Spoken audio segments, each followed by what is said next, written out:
At just 6 years old, Lily Thompson had already learned what unconditional love felt like.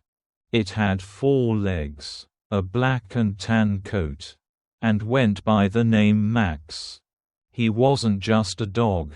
He was her guardian, her playmate, her shadow. While other kids clung to dolls and toys, Lily clung to Max. She wrapped her arms around his thick neck during storms, whispered secrets into his ears on lazy afternoons, and believed, with all her heart, that Max could understand every word. Her parents had adopted him from a rescue shelter when Lily was barely out of diapers. Max had been skittish, half-starved, and silent, but the first time Lily toddled toward him and offered her graham cracker without hesitation, something shifted in the shepherd's eyes. From that day forward, he was hers. The Thompson family lived on a modest farm nestled at the edge of a forested valley in rural Montana. Life was slow, simple, the kind that crept into your bones and made you feel steady. Days passed in the rhythm of chores, early breakfasts, and golden sunsets. Max was everywhere, chasing rabbits from the garden, curling at Lily's feet during reading time, barking at the post truck as if it threatened their entire world. For Lily, the world began and ended with Max. He was there when she scraped her knee. He was there when she learned to ride her bike. He was there when nightmares woke her, and only he could settle her back to sleep with a warm nudge and low huff. He wasn't just a pet. He was part of the family. More than that, he was part of her. The fire started in the far ridge. No one paid much attention at first. Summer wildfires were common out here, and most fizzled out within a day. But this one didn't. The winds picked up. The rain didn't come. Within hours, the flames jumped containment lines, tearing through brush and trees like a beast unleashed. At 2 a.m., sirens wailed down the backroads. Evacuation orders were issued. Lily's father threw essentials into duffel bags. Her mother grabbed photos, documents, medicine. They bundled Lily into the truck, barely waking her. The air was thick with smoke. The sky glowed orange. Max was there, tail stiff, hackles up, growling toward the tree line. "Come, Max," Lily called, coughing into her sleeve. But something startled him. A falling branch, a burst of heat, a deafening crack. He bolted toward the barn. "Max!" Lily screamed, trying to leap from the truck. But her mother held her tight. "No. Stay here." Her last glimpse of him was his silhouette vanishing into the smoke. The fire took the barn, the eastern field, a few outbuildings. The house survived, barely, but Max didn't return. They searched for days. Volunteers, neighbors, even rescue teams combed the area when it was safe to return. They found footprints, paw prints, but then nothing. No fur, no collar, no body. It was as if the fire had swallowed him whole. Lily refused to believe he was gone. Every morning, she ran out to the road, calling his name until her throat was raw. She left food out under the porch. She kept his favorite toy by the front door. "He'll come back," she whispered to herself each night. "He's smart. He always comes back." But Max didn't. Weeks passed, then months, and slowly, Lily stopped talking. She didn't eat much, didn't sleep through the night. Her laughter vanished, replaced by silence and long, vacant stares out the window. The doctors called it trauma-induced withdrawal. Her parents just called it heartbreak. Her fever started in October. Low at first. Then came the cough, the fatigue, the tears she didn't know how to explain. Her mother sat beside her hospital bed every night, holding her hand. Her father paced the hallway, exhausted and helpless. "Will Max know where we are?" Lily asked in a whisper one night, voice thin as paper. Her mother paused. "Yes," she said, eyes welling up. "If he's out there, he knows." The farm felt emptier than ever. The fields had regrown some, but the trees were black skeletons. The barn was a pile of ash and memory. Lily's boots sat by the porch untouched. Max's bowl remained on the step, rainwater collecting in it like tears. They had family, support, but nothing filled the space he left behind. Because Max wasn't just lost in the fire. He was the fire, the warmth, the light, the force that wrapped around Lily's small life and made it feel safe. And without him, something inside her had gone cold. But far beyond the valley, where the smoke had once rolled thick, where embers still glowed beneath dead roots, something moved in the forest. A black and tan shape. Wounded, limping, scarred, but alive, sniffing the wind, following something only he could sense. Not a trail, not a path, but a voice, faint and far away, calling for him still. 5 years had passed, but in the Thompson household, the pain hadn't. Lily was now 11, taller, quieter, her once round cheeks now thinner, her laugh rarer. She still had the same soft blue eyes, but now they seemed always searching, as if looking for something just beyond the room. Her lungs, weakened by the smoke and illness that followed the wildfire, had never truly healed. Chronic inflammation, scar tissue, complications that flared without warning. She missed school more often than she attended it, and the hospital room had become a second bedroom.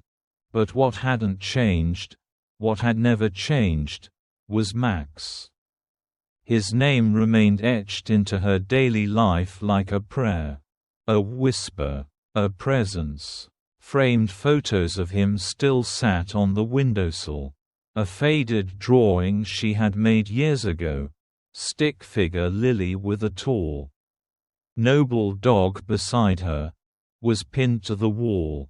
The blue plush bone he used to chew rested on her nightstand, worn and fraying at the seams. Every time Lily was wheeled into a hospital bed, her first question was always the same. Did we check the new shelters? And every time, her mother gave the same answer. We're still looking, sweetheart. She never cried when she asked.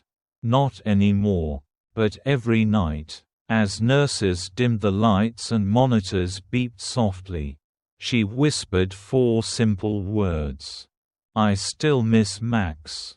Her parents never stopped searching. Even when the world expected him to move on. They updated old posts on adoption forums, reached out to rescue networks across state lines, emailed shelters with Max's photo attached, German Shepherd, male, large build, loyal, possibly scarred, last seen near forest fire in Montana. No chip. Most didn't reply. Some offered kind words. Empty leads. A few sent photos that almost looked like him, but the eyes were never right. The eyes didn't recognize them. "We'll never stop," her father said once, quietly, as he closed the laptop after another fruitless evening of searching. Her mother just nodded, tears threatening but never falling. Lily had grown used to breathing with effort, to sleeping with an oxygen monitor clipped to her finger. But some days were harder than others. There were mornings she couldn't stand without help. Days when even her own body felt like too much to carry. But through it all, Max remained in her memories, in her heart, in her dreams. And then one night, after a long and exhausting week of tests, Lily slipped into a restless sleep beneath the soft green lights of her hospital room. It was raining outside, not heavy, just enough to tap on the window like fingers drumming gently, keeping time with her breath. In her dream, she woke not to the beeping of machines, but to silence, stillness, the kind that wrapped around her softly, like a hug. She turned her head toward the window. And there he was, Max, older, his fur dusted with silver, a faint scar above his brow, but unmistakably him. He sat just outside the window, his ears perked, his gaze locked on hers. Not barking, not pacing, just waiting. Lily didn't panic, didn't scream, she simply smiled, small, warm, broken, and whispered, "Max." His tail thumped once. He tilted his head. Then she woke up. The dream stayed with her. Not like a fantasy, more like a message. That morning, when her mom came in with breakfast, Lily looked up and said softly, "He's trying to find me." Her mom smiled, brushing Lily's hair gently. "What do you mean, honey?" "I saw him. In my dream. He was outside the hospital. He was waiting." Her mother blinked, lips parting to respond, but stopped. Because there was something in Lily's voice. Not hope, not longing, certainty. Later that day, her father returned from town, a printed photo in hand. Another shelter, another maybe. Lily studied it carefully, shook her head. "He's not looking at the person taking the photo," she said quietly. "He's looking past them." Her parents exchanged a glance. She didn't need to explain what she meant. Max would be looking for her. And only her. That night, when the wind blew gently across the fields outside the house, her parents stood on the porch, arms wrapped around each other, watching the trees sway. "You think she really saw him?" her father asked. "I think," her mother replied, "that if there's even a piece of him still out there, he's trying to get back." They didn't speak after that. They just stood in the dark, listening, hoping, and somewhere, miles away, across valleys and forests and forgotten trails, a lone figure padded quietly beneath the stars, following the scent of memory, the pull of a bond too deep to break, and the soft echo of a girl's voice whispering, "I still miss Max." The fire season that year had been unusually quiet. No lightning strikes, no dry winds, just long summer days and the occasional controlled burn monitored by the fire crews near the old ridgeline. Most of them didn't expect anything out of the ordinary, until a Tuesday morning, when Ranger Cole, a veteran firefighter and part-time station tech, spotted something moving near the tree line behind the forestry checkpoint. At first, he thought it was a coyote.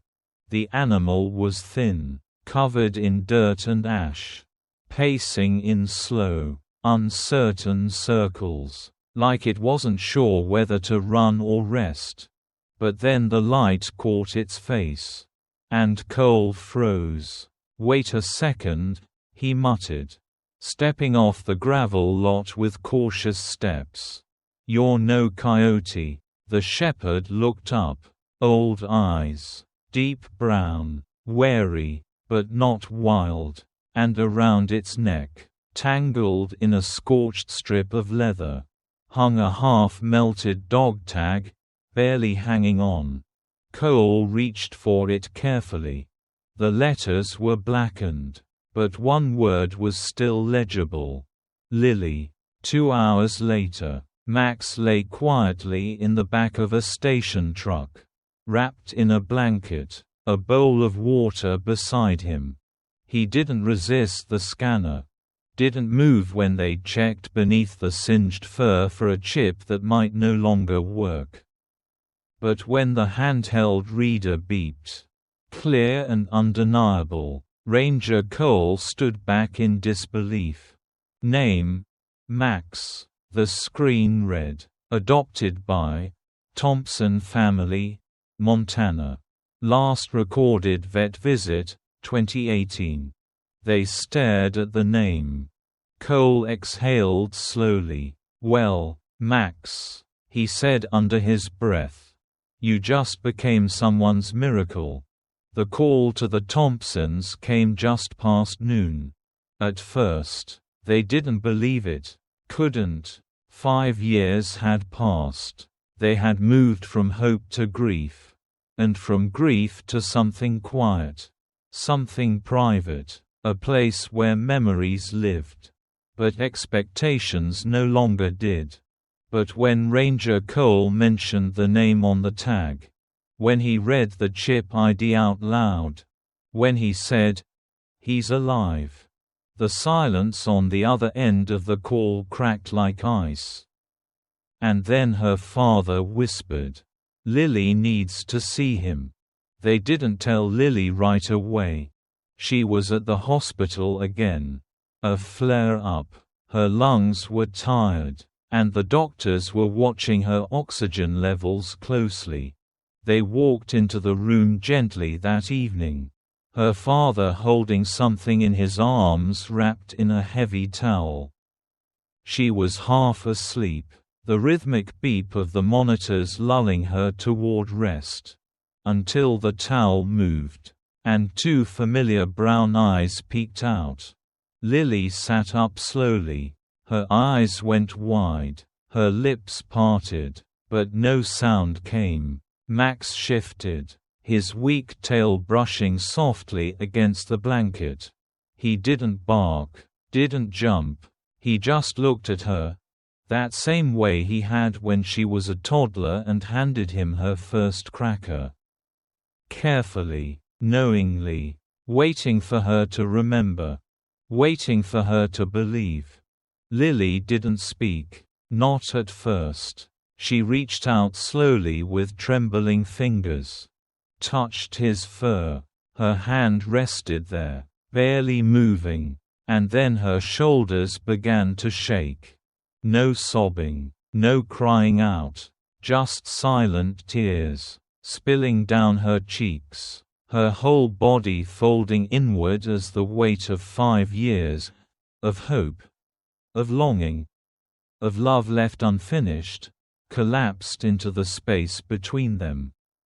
Max leaned into her touch, pressing his head gently into her lap. And still, he didn't bark, because he didn't need to. He had found her, and she had waited. The nurses stepped back quietly. So did her parents. They let the moment stretch.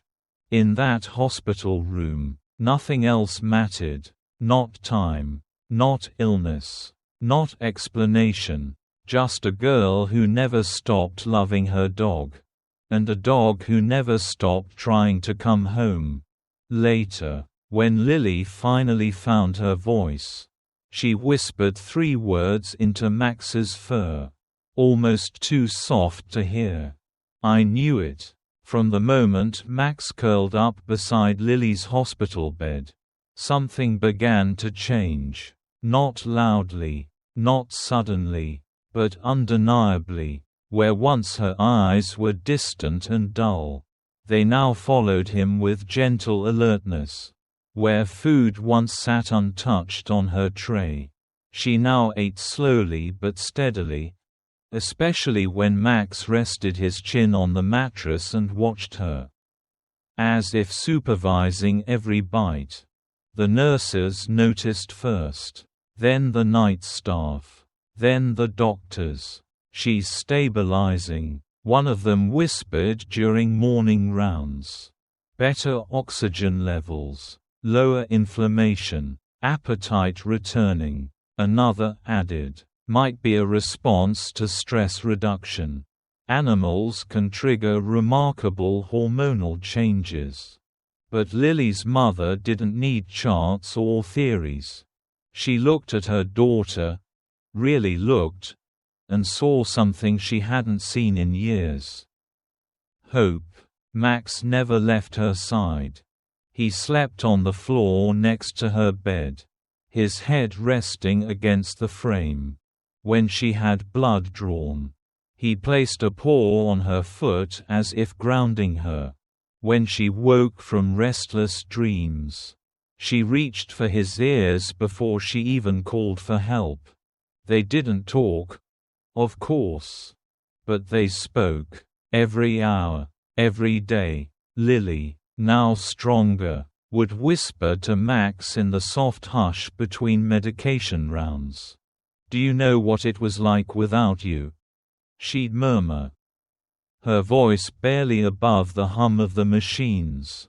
"I waited. Every single day." Max would press his body closer, his ears flicking as she spoke.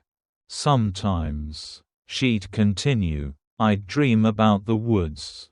Not the fire, just us. Before it all, you chasing the wind, me pretending I could keep up." A pause, a breath. "I kept your toy. It's still on the nightstand at home." And Max, quiet as ever, would nuzzle her hand gently, not asking for attention, but simply saying, "I'm here."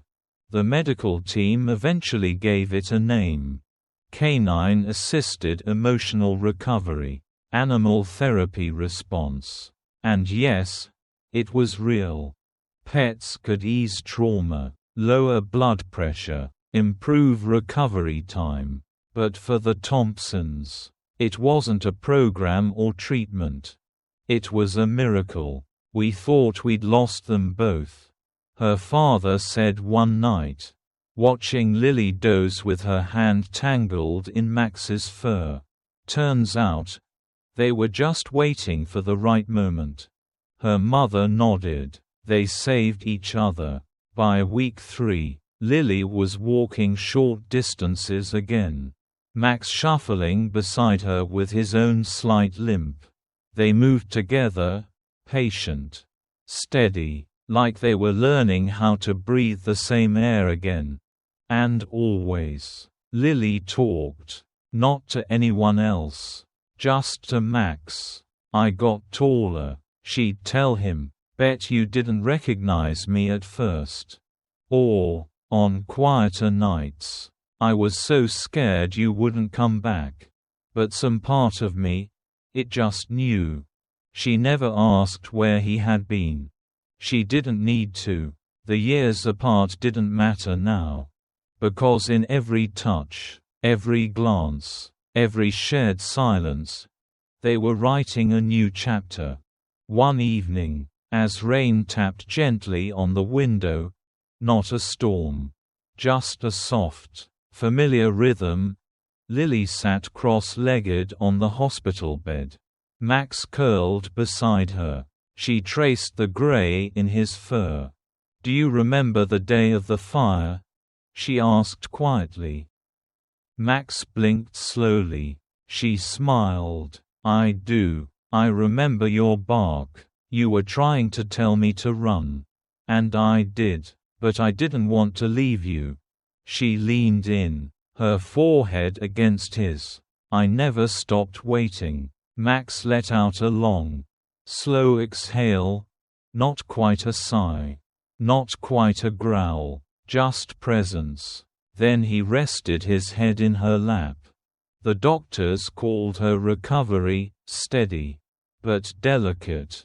Her parents called it, a second chance.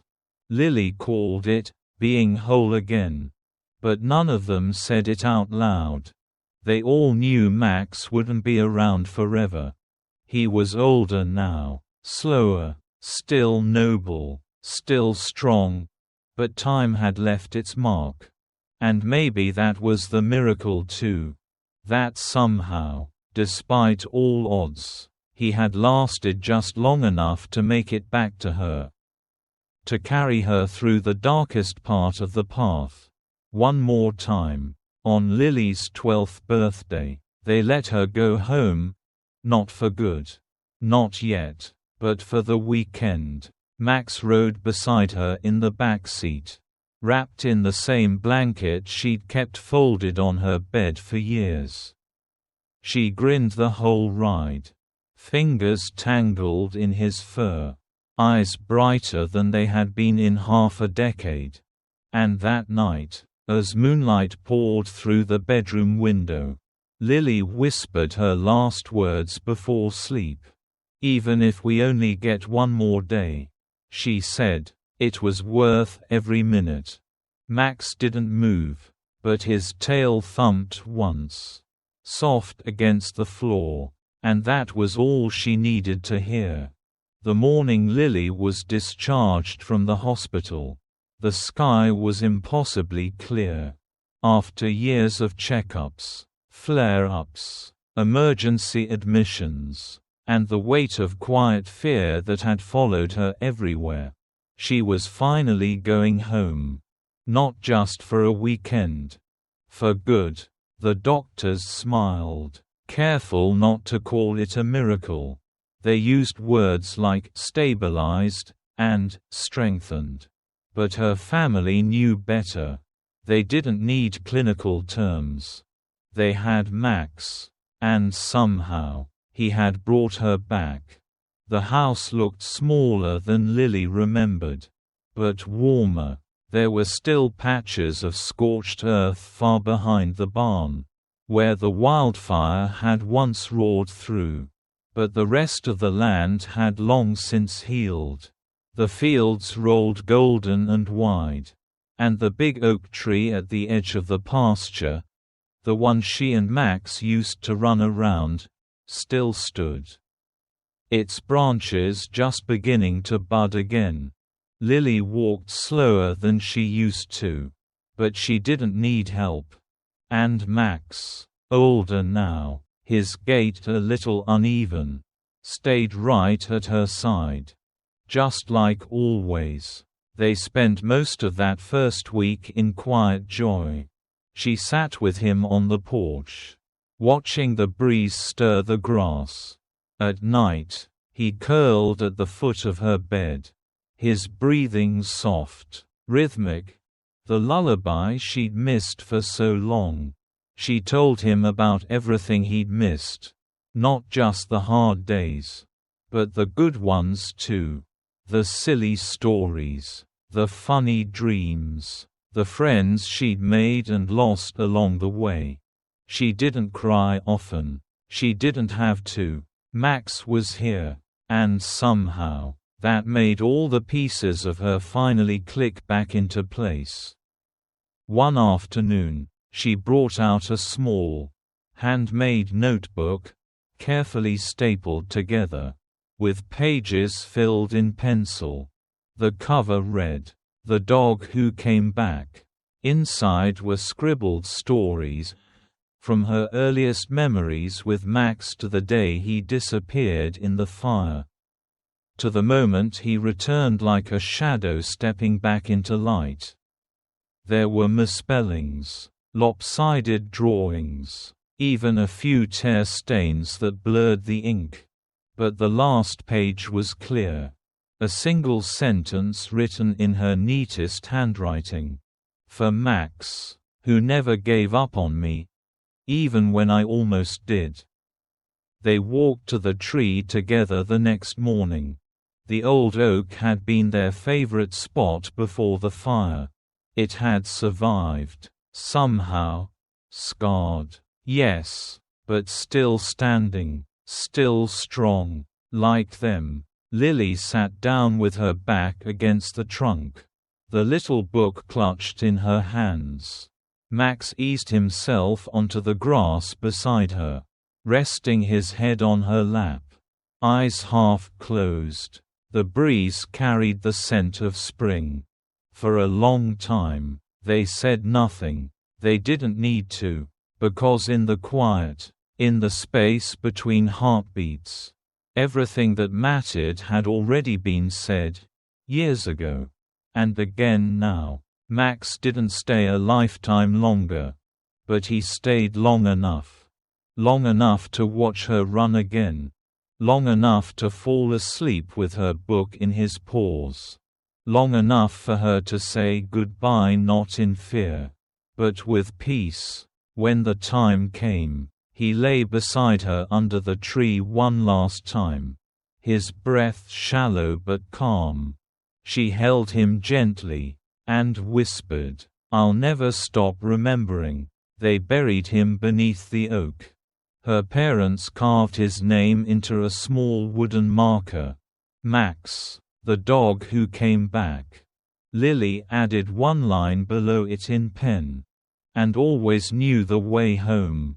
Years later, people would still talk about the girl who got better when her dog returned.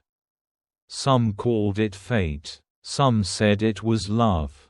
Others never found the right words. But Lily didn't try to explain it anymore. She just kept writing.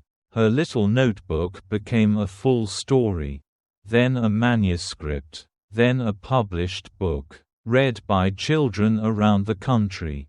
The dog who came back became more than a personal memory. It became a story of hope, of faith, of quiet, enduring loyalty. And on the dedication page, the words never changed. For Max, who never gave up on me, even when I almost did. Because some bonds don't need promises. Some don't break under time, or distance, or silence. They live in shared glances, in quiet rooms, in the echo of pause and the whisper of leaves. And in the hearts that remember where they once belonged, and never forget the way back. Thank you for watching the video. If you enjoyed it, please comment 1. And if you didn't, just hit like. See you in the next videos.